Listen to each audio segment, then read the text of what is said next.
দুর্গাপুজো, কালী পুজো সব শেষ, এবার বাড়ি ফিরে যাওয়ার পালা। মনটা একটু খারাপ লাগছিল, কিন্তু কি বলতো, বাড়ি ফিরতে হবে, নিজেদের কাজে ফিরতে হবে।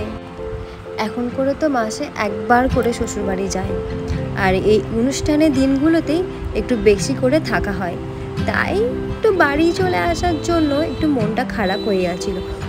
ও সরি, আমরা বাড়িতে থাকি না, আমরা থাকি হচ্ছে নিউ টাউনের একটা ফ্ল্যাটে। এই যে 205 নম্বর রুমটা দেখছো, এটাই আমাদের ভাড়াটে ফ্ল্যাট।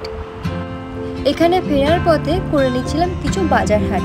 এতদিন ছিলাম না বাড়িতে, না কোনো সবজি আছে, না কোনো ফল রয়েছে, তাই একটু বাজার হাট করে নিচ্ছিলাম। আমি খুব একটা বাজার হাট করতে পারি না, ওই যতটুকু মামুনির কাছ থেকে শিখেছি।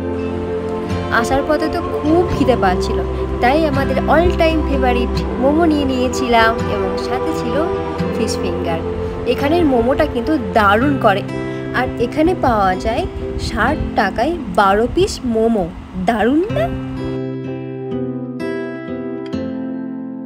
চলো আজকের মতো টাটা, গুড নাইট।